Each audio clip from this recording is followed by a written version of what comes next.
over the weekend, a bunch of news came out that is absolutely priming the political landscape right now. And you guys might be wondering why a pop culture show is talking about this.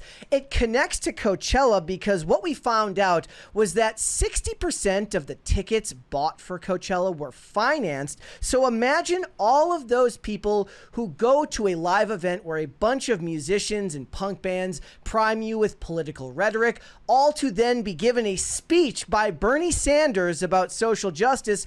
Well, over the weekend, crazy stuff happened relating to a young man who killed his own parents in relation to wanting to commit political assassination, and a governor's home was burned down. And the reason this all connects is because it feels like Coachella is just one big communist revolutionary priming point. It feels like Coachella 2025 is the beginning to a really ugly summer for this reason. And before we even get into any of that, can you just imagine being one of these pathetic idiots who ended up like using Klarna or Afterpay on their Coachella tickets with such inflated prices? Most people in this economy are priced out of going to Coachella. So not even to mention the cost of a hotel or flights you're using to go there.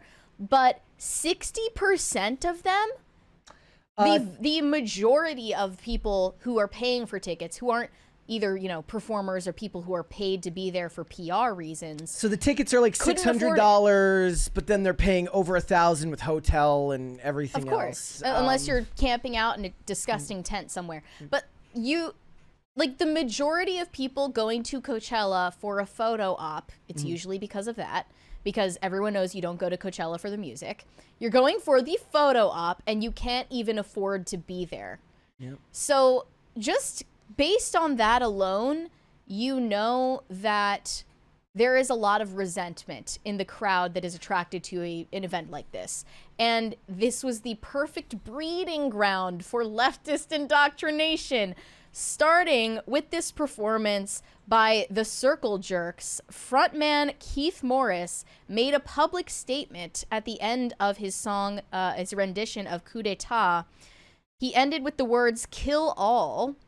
And he ended up basically calling for an army of Luigis during his speech. He said he makes a point that the band does not condone what it describes, which includes kidnapping government leaders for ransom and leading a coup.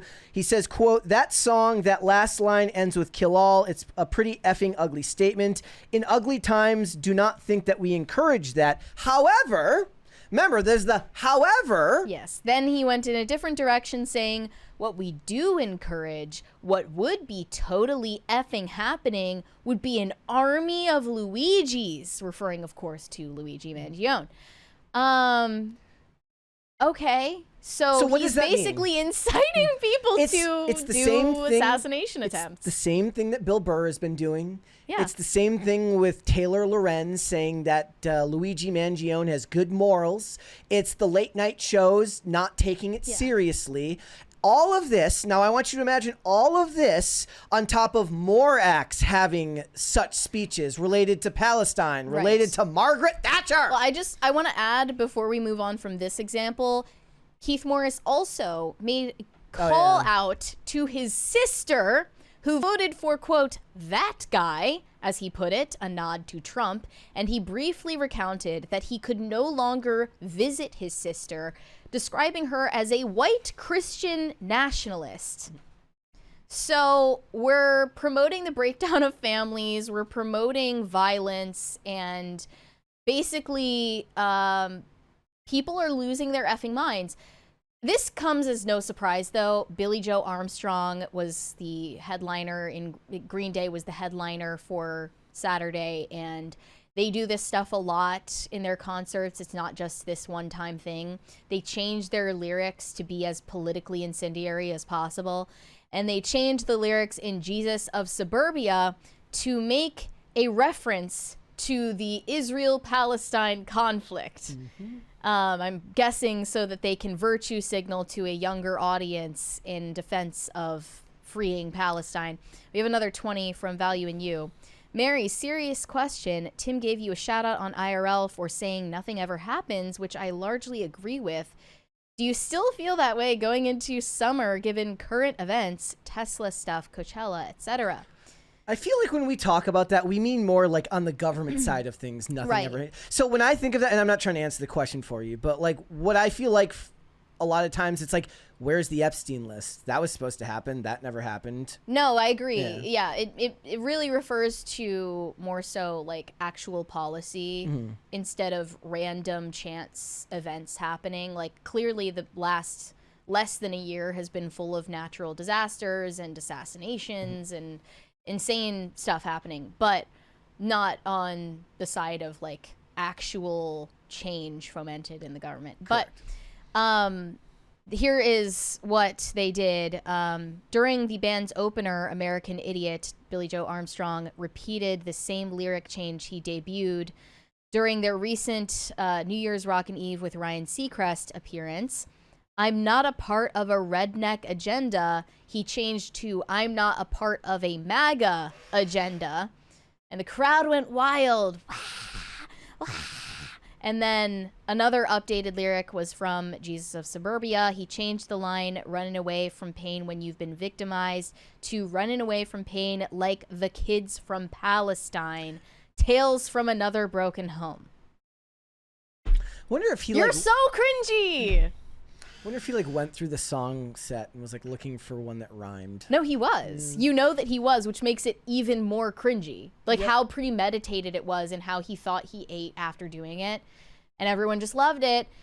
On top of that, the Irish hip-hop trio Kneecap, which I was surprised I had actually heard of them before, alleges that Coachella censored them by cutting their stream as soon as they had led an anti-Margaret Thatcher rant.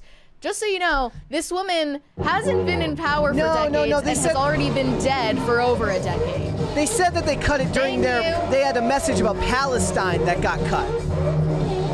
Well, they said that it got cut after the chant. Yeah. So they think that it was the chant, but then they repeated, not the only thing that was cut. Our messaging on the U.S.-backed genocide in Gaza somehow never appeared on screens either. Back so was next Friday, Coachella, and it will be sorted. And then Hassan responded to them, attempting to collab on a stream. Hassan said, I have an idea on how we could ensure it doesn't get cut next time. And they say, let's collaborate, comrade. Yeah. Comrade. If there was a delay on the live stream, like if they have a delay, then it probably was the Palestine stuff. But that also means, you know, Coachella should have rules set out very explicitly for these artists and performers so they know exactly what is within and without the bounds of acceptability, because they clearly thought that this was allowed and even encouraged. So they were shocked that they were censored for this. Hassan, however, is saying he's going to third-party stream their performance regardless of what Coachella does, which sounds like a copyright violation anyway. Yep. Now, they also featured Bernie Sanders on stage yesterday. It's like a 3-minute video. I don't think we need to watch the 3-minute video. We don't need to watch the whole thing. I just wanted to show some of it. Yeah. But Bernie Sanders did the honors of introducing Claro and said, thank you, Coachella. I enjoyed introducing the great Claro tonight. These are tough times. The younger generation has to help lead in the fight to combat climate change, protect women's rights, and build an economy that works for all, not just the few. Let's just take a look at his speech real quick. I want to know how the crowd felt. This country faces some very difficult challenges.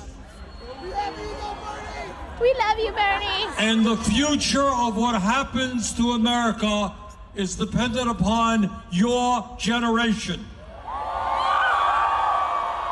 Just as soon as you get out of debt from buying your tickets to Coachella. Right.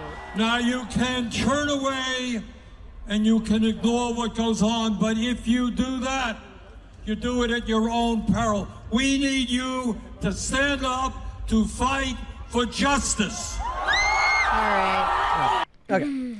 Here's the So they loved that. Here's the thing about it all, though. So you have all of these acts come together with this message. You have Bernie Sanders come together and cloak it in the term of social justice. And all of this going on with people living above their means. And it's not hard to see. Look, I brought it up on IRL last week. I said, look, say what you want about Bernie or any of this stuff, but there is an unrest among the youth that is not going to go away just by complaining about it. Okay. So when people can't afford to own a home, when people have to worry that breaking their leg will bankrupt them for the rest of their lives, there is an unrest to just going out and living in the everyday world now that is impossible to ignore. Now, I'm not saying that he has the answer to that, but I am saying that in 2016, what he was saying resonated with a lot of people, and then the Dems went and screwed him over and put Hillary in place there. But the point is that whether you think the answer is through deregulation of, say, the medical industry and the way it's been attached to our economy, or you think that the answer is to regulate further, I disagree with that personally. But the point is, they're looking for answers. And they're going to go for people that have a message similar to the other issues that they believe in. And with what we saw over the weekend relating to, what was his name? Nikita Kasap or something like that. And then Cody Balmer, the guy who, so one murdered his own parents so that he could finance an attempted assassination of the president. And the other one burned Josh Shapiro's, governor's mansion to the ground, or at least tried to burn it to the ground. There is a level of unrest that cannot just be waved away as, pull yourself up by the bootstraps. That's what the boomers were doing, but there is no answer to all of this. And what we're going through right now with the unrest in the economy related to the tariffs, whether we believe that is for strong long-term gain or not, that's a debatable point as well. The unrest is being stoked by people all over the place. And it seemed like this was, like you said, there's an ominous air to the fact that this much of it all happened in one place, while these other events that I mentioned were going on somewhere else. Yeah, you said that there are all of these people who are looking for answers. And I would say even more than they're looking for answers, they're looking for a place to feel angry with other like-minded people. And this has become this kind of gathering that has nothing to do with music. Like, it makes perfect sense to me that Coachella is not for listening to music anymore. It is to gather in the same place with other people who are generally in the same younger generation, who have the same social media diet as you, who are feeling the same spiritual unrest that you are feeling. And then it all is bouncing off of each other, and there is a rising sense of, I would say, rage and also apathy and nihilism in the air. And I think it also makes perfect sense that this is a locus for witchcraft. And I wanted to mention that in relation to Lady Gaga. I did say Josh Shapiro, right? I didn't say Ben. Okay, just making sure. Lady Gaga was performing as one of the headliners as well, and she is promoting this newer single of hers, Abracadabra. And I was planning to talk about this eventually, but I guess it never came up. Some people think that Lady Gaga's song, Abracadabra, is actually a spell. And this is not just people who dislike Lady Gaga who are saying this to slander her. These are fans of Lady Gaga who actually identify as witches and are praising her for this. And it's so appropriate that there was a literal bag lady, a witch, handing out abracadabra-themed voodoo dolls at Coachella to put curses on people. I mean, that is essentially what she's doing. She's giving out a talisman to curse you if you accept it. And ironic, she's got a Hobby Lobby bag. I also wanted to bring up this video from a YouTuber named Taylor Alicia, who presented this information about what her fans are saying, that this is a spell, that it's witchcraft, and they are supporting that. Like, it's not people who are conspiracy theorists. It's people who actually believe in this stuff and practice witchcraft who are saying that Lady Gaga is sending them a message. Okay, here we go. Gaga just released her new album, and one of her songs, Abracadabra, has taken the world by storm. Her fans just can't stop listening to it, and a particular community within her fan base have picked up on the fact that there is more to this song, and how Lady Gaga's Abracadabra is enchanted. They quickly noticed that these lyrics are casting a spell. Abracadabra isn't just a song. It's a spell. Lady Gaga herself has confirmed the allegations and claimed that it is a protection spell. She also has reposted this video of a practicing witch decoding the new song, as abracadabra is actually a Hebrew phrase meaning I will create as I speak. Other witches also claimed that Lady Gaga's new song includes a hex. Stop listening to these artists who work for the kingdom of darkness. Black magic is an abomination to God. Why? Because he's a bunch of rules and takes away all of the fun and all of the power that can be found in yourself and in the things of this air. No, friend, because God is protecting you, because God is warning you that when you interfere with the spirit realm, you are interfering with demons. When you are interfering with black magic, it will backfire on you. The devil is real and he is not your friend. God, Jesus, is the only real friend that you have. Lady Gaga. I liked how the music went from serious and scary, Yeah, but it wasn't to, like, quite serious and scary enough. It was just kind of heartfelt. middling serious and scary to Hallmark heartfelt. But I wanted to give her credit for sourcing the TikToks and the social media posts of Lady Gaga's fans. One of them said, "Us witches see you, Gaga. We know protection when we hear it." And there was another one saying, "All the astrology and witchy people know that Abracadabra is a protection spell song." Another one said, "The first time I heard this, I said to myself, oh, Gaga is casting spells out in the open now. I hope," this is a response, "I hope she destroys religion." That was another one. A fan of Lady Gaga saying that. Not a hater, not anyone who is trying to, like, spread a theory. And then another fan said that Gaga commented on a TikTok admitting that it was a spell she rewrote about 50 times. Okay. So I don't think that that's entirely far-fetched to say that, especially if her fans are using it as a spell, that it's witchcraft. What you should do is then listen to Alice Cooper to ward it off. Lady Gaga also reposted people who were, like, self-identified witches explaining the meaning of the abracadabra spell. Yeah. So she's at least leaning into it, whether or not she thinks it's a joke or anything like that. That was real. And she was one of the headlining performances at Coachella this time around. And I think I would be remiss not to mention it because I think that it has something to do with stirring up these feelings of unrest and angst and anger in people. Like, I do think that that is inflaming people toward these violent sentiments. And it's openly being encouraged and celebrated now. And it's seen as cool to literally incite assassination attempts against not only politicians, but also, like, random people who are rich. Yep. Yeah. And the resentment in the air is just, like... It's palpable. Palpable, yeah. It is. The have-nots. And I've tried to make that warning a lot of the time because... like I said, I don't have the answer, but to pretend like there isn't some type of valid criticism of, like, the medical industrial complex in this country is ridiculous. And to think that that message isn't going to resonate with some people, that doesn't mean they get the right answer, but it means that they're going to find a lot of people in that camp, even if we don't believe that they necessarily have the answer to fix the problems. And until you address that, you're going to risk this getting worse and worse.